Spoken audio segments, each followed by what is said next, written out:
ሄርሜ ከዚህ በኋላ እኔና አንቺ አንገናኝም እና ይሄን ነገር ለነገርሽ ነው ዛሬ ጠራሁሽ። ከዚህ በኋላ የሚያገናኘን ነገር አይኖርም። አንቺም የራስሽን ህይወት ኑሪ፣ እኔም የራሴን ህይወት እኖራለሁ። በስተመጨረሻም እንግዲህ አብርሃም ምርጫውን አሳውቋል ማለት ነው። ከጧት ጀምሮ እየተለቀቁ ያሉ ቪዲዮዎችን ለመመልከት ሞክሬ ነበረ። የብዙዎቻችሁ እንትን ስህተት መሆኑን አረጋግጫለሁ ማለት ነው። ለአብርሃም ቅርበት ያላቸውን ሰዎች ወይም በእነ አብርሽ ዙሪያ ላይ ያሉ ሰዎችን ምን እንደተፈጠረ ለመጠየቅ ሞክሬ ነበር። የአብርሃም ምርጫ ከሩታና ከሄርሜላ ማን ነበር የሚነውን ነገር ለማጣራት ሞክሬ ነበረ። በስተመጨረሻም አብርሃም የራሱን ምርጫ መርጧል። ከጠዋት ጀምሮ እንዳልኳችሁ ብዙ ቪዲዮዎች ሶሻል ሚዲያ ላይ ሲዘዋወሩ ለመመልከት ሞክሬ ነበረ። ወይም ሶሻል ሚዲያ ላይ የተዘዋወሩ ካሉት ቪዲዮዎች በስተቃራኒ እንደሆነ የአብርሽን ምርጫ ለመመልከት ችያለሁኝ። አሁን እንደተመለከታችሁት ብዙ ሰዎች አብርሃም ሄርሜላን መረጠ የሚል አይነት ቪዲዮ ነው ከጧት ጀምሮ እንዳለ በሶሻል ሚዲያው ላይ ሲንቀሳቀስ የተመለከትኩት። ግን ነገሮች ከዚህ በተቃራኒ እንዲሄዱና አብርሃም ያልተገመተ ምክንያቱም የብዙዎቻችን ግምት ወይም ትናንትና የነበረውን ሲቹዌሽን ትናንትና የነበረውን ቪዲዮ የተመለከተ ሰው የአብርሃም ምርጫ በቀላሉ ሄርሜላ ልትሆን እንደምትችል ግልጽ ነበረ። ይህንን ነገር ማድረጉ ለምን እንዳስፈለገው ሊገባኝ አልቻለም። ግን ዛሬ አብርሽ የመረጠው ሩታና ልጁን መሆኑን ለማረጋገጥ ችያለሁኝ። ይሄ ነገር ደግሞ ለሄርሜላ እና ቡዜ ምን አይነት ዱቡዳ ሊሆን እንደሚችል አስባችሁታል? አብርሽ ተሽሎታል፣ ወደ ራሱ ተመልሷል። ምርጫው እኔ ነኝ ብላ ለምጠብቀው ሄርሜላ እና ተሳካልኝ፣ የፍላጎቴ እውን ሆነ፣ አብርሃምና ሄርሜላን አጣበኩኝ ወይም ምን አጣበስኩኝ ነው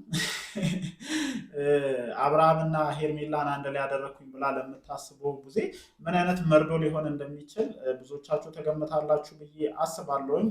ሪዝኑን እኔም ላቅ አልቻልኩም፣ ወይም ይሄንን ነገር ሊል የቻለበትን ምክንያት እኔም ልረዳ አልቻልኩም። ግን እንደሰማሁት ከሆነ የአብርሃም ምርጫ ሩታ መሆኗን አረጋግጫለሁ ማለት ነው። ሰላም ጋይስ፣ እንዴት ናችሁ? ደህና ናችሁ ወይ? ያለን እግዚአብሔር የተመሰገነ ይሁን። ዛሬም እንግዲህ በሰማናቸው አንዳንድ ጉዳዮች ላይ እንደተለመደው ሀሳባችንን ልንሰጥ ወደ እናንተ ተመልሰን መተናል ማለት ነው። በመግቢያ ላይ እንደነገርኳችሁ አብርሃም ወደ ራሱ ከተመለሰ በኋላ ምርጫውን ለማሳወቅ በትላንትናው ዕለት ቀጠሮ አስይዘዋል። ወይም ልክ ምርጫውን ሊናገር በሚልበት ሰዓት ነበረ ትላንትና በራሱ ዩቲዩብ ቻናል የተለቀቀው ቪዲዮ እየተቋጨው።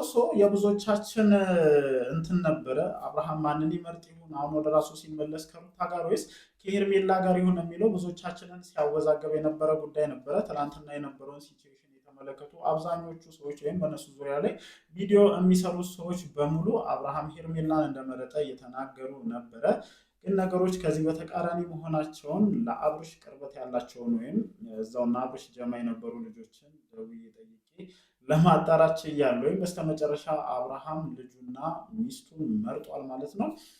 እኔ የምሬን ነው የምላቸው። አሁንም ቢሆን አብርሽን ላምን የምችልበት ምንም አይነት ሪዝን የለኝም። ይህንን ሀሳቡን ላይቀይር የሚችል ሰው ነው ብዬ አብርሽ ላይ መተማመኛ ማግኘት አልችልም። ምክንያቱም እስከዛሬ ድረስ ባየነው ሁኔታ አብርሃም በቀላሉ ሄርሜላን የሚተው ሰው አይደለም። ሄርሜላን ብቻ ሳይሆን ሩታንም በቀላሉ እንደማይተዋት ተመልክተናል። ይህንን ሁሉ ጊዜ ከሄርሜላ ጋር ሲያሳልፉ እስከዛሬ ድረስ ከሩታ ሕይወት ውስጥ መውጣት አልቻለም ነበረ። የአብርሽና የሩታ ጉዳይ በቀላሉ ሊቋጭ ወይም በቀላሉ ሊያልቅ የሚችል ነገር እንዳልሆነ ለባለፉት 1 ዓመታት ያክል ተመልክተናል ማለት ነው። አበቃላቸው በቃ ከዚህ በኋላ ምናምን ሲባል ተመልሰው አንድ ሲሆኑ ተመልክተናል። እና ሄርሜላን ብትሆን አሁን ላይ አብርሃም በእርግጥ ሩታን ቢመርጥም በቀላሉ ከአብርሃም ሕይወት የምትወጣ ሴት እንዳልሆነች ሁላችንም ጥንቅቅ አድርገን እናውቃለን። እንግዲህ ዛሬ ላይ አብርሃም ይሄንን ነገር ቢያደርግም ሄርሜላ በቀላሉ ተስፋ ትቆርጣለች ብዬ አላስብም። ለማንኛውም እንዳልኳችሁ ይሄ የአብርሃም ውሳኔ ለሄርሜላም ሆነ ለቡዜ እንዲሁም ለነዳኒ እና ለነዴቭ ጭምር እጅግ በጣም ዱብድና ያልጠበቁት ሊሆን እንደሚችል ግልጽ ነው። ምክንያቱም አብርሃም ስለታመመ ነው ሩታ ጋር የሄደው ብለው ለሚያስቡ ሰዎች አብርሃም ደህና መሆኑ ከታወቀ በኋላ ሩታና ልጁን መምረጡ ምን ያክል ሊያስጨንቃቸው ምን ያክል ሊያሳስባቸው እንደሚችል ነው ሜቢ እየተረዱ ያሉት። ለማንኛውም መረጃውን ያገኘሁት ከነሱ የቅርብ ሰዎች ስለሆኑ 100% እርግጠኛ እንኳን መሆን ባይቻልም ቢያንስ 70-80% አብርሃም ሩታን መርጧል የሚለውን ነገር አረጋግጫለሁ ማለት ነው። ለማንኛውም ምሽት ላይ ቪዲዮ ይለቀቃል። ቪዲዮን ተመልክተን ደግሞ በርከት ያሉ ሀሳቦችን እናነሳለን ብዬ አስባለሁኝ። ምን ያክል አብርሃምና ሄርሜላ ብዙ ደጋፊዎች እንዳላቸው፣ ምን ያክል የአብርሃምና የሄርሜላን ፍቅር የሚደግፉ ሰዎች እንዳሉ ነው ሜቢ እየተረዱ ያለሁት። እኔ ሊዋጥልኝ አይችልም። ከዚህ በፊትም የኔን አቋም ጥንቅቅ አድርጋችሁ የምታውቁ ይመስለኛል። ምክንያቱም ልዑልን ታሳቢ አደርጋለሁኝ።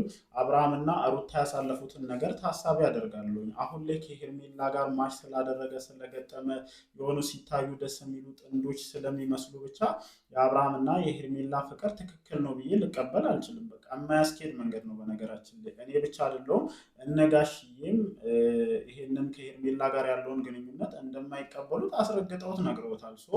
የምታስቡ ከሆነ ይሄ ከሄርሜላ ጋር ሊጀምር ያሰበው ህይወት ፍጹም ስህተት ነው። ለእኔ እውነቱን ስነግራችሁ ማለት ነው። በቃ ጭራሽ ሊያስኬድ የማይችል ነው። እኔ ምን ሆኖ ነው ምለው አይደለ።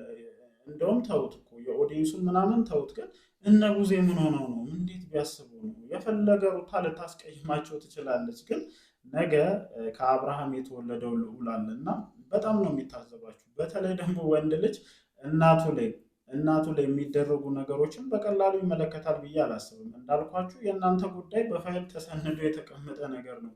መቼም ልዑሌ ካደገ በኋላ እነዚህን ቪዲዮዎች መልሶ ማየቱ አይቀርም። እናቴና አባቴ መሀል ምንድን ነው የተፈጠረው የሚል ጥያቄ ውስጥ መግባቱ አይቀርም እና እኔ የምሬን ነው የምላችሁ። አንድ ጥያቄ ላቀርብላችሁ እፈልጋለሁ። የአብርሽና የሄርሜላን ግንኙነት የምትደግፉ ሰዎች የልዑሌን እንትን ለማሰባት ሞክሩም። ቢያንስ ይሄ ልጅ በምን አይነት ሁኔታ ሊጎዳ ይችላል? ይሄን ሌሎች ሰዎች ብቻ ሳይሆን ራሱም አብርሃም በጣም ጥንቃቄ ሊያደርግበት የሚገባው ጉዳይ ነው። በነገራችን ላይ ያው እንደ አባት ለልጅም መወጣት ያለብህን ግዴታ ልትወጣ ትችላለህ። ብዙ ነገሮችን ልታደርግ ትችላለህ። ማድረግ የምትችላቸውን ነገሮች ሁሉ እንደምታደርግና ምን ያክል ለልጅ ፍቅር እንዳለ፣ ምን ያክል ለልጅ ቦታ እንዳለ ተመልክተናል። ይሄ ዛሬ ወሰንከው ከሩታና ከልጅ ጋር እቀጥላለሁ ያልከው ውሳኔ ለልጅ ምን ያክል ቦታ እንዳለ የሚያሳይ ነው። አንዳንድ ጊዜ የእኛ ስሜት በተለይ ልጆችን ከወለድን በኋላ ሙሉ በሙሉ መርገም መቻል አለበት። ልጆች ከመምጣታቸው በፊት በወጣትነታችን እያደረግን የመጣናቸውን ነገሮች በሙሉ ፈጣሪ ለእኛ ልጅን የመሰለ ትልቅ ኃላፊነት ሲሰጠን ነገሮችን መስመር እያስያዘን በወጣትነታችን እንደፈለግን የምንሆን ከሆነ አንዳንድ ነገሮችን እየቀነስን እንመጣለን እና ልጅ ቀላል ኃላፊነት አይደለም እና እባካችሁ በአብርሃም ዙሪያ ሆናችሁ ልጁ ላይ የማይሆን የተሳሳተ ውሳኔን እንዲወስን ጫና የምታሳድሩበት እነ ቡዜ እነ ዴብ እባካችሁ በቃ አለ አይደለ ታስመርጡታላችሁ። የሆነ ቢመርጥ ራሱ አሁን ለምሳሌ ሩታን ቢመርጥ ቡዜ እርግጠኛ ሁኝ ወይም ሩታን በመምረጡ ደስተኛ እንደማትሆኝ ግልጽ ነው። የወንድሜ ምርጫውን ምናምን እናከብራለን ምናምን ትላላችሁ እንጂ ፍላጎታችሁ ሙሉ በሙሉ ሄርሜላ ላይ እንደሆነ ግልጽ ነው። ለማንኛውም እንዳልኳችሁ ከራሱ ከአብርሃም የቅርብ ሰዎች ነው ሩታን መምረጡን የሰማሁት። ምሽት ላይ ደግሞ ሙሉ በሙሉ እርግጠኛ የምንሆንበት መረጃ ይለቀቃል ማለት ነው። የዛኔ ሰፋ ያሉ ሀሳቦችን በዙ ዙሪያ ላይ ለማንሳት እንሞክራለን። ወዳችኋለሁኝ። እናንተስ ምን አይነት ሀሳብ አላችሁ? ከዚህ ቪዲዮ ጋር ተያይዞ እንደተለመደው ሀሳባችሁን ኮመንት ሴክሽናችን ላይ ማስፈራችሁን አትርሱ። ወዳችኋለሁ። ይመቻችሁ።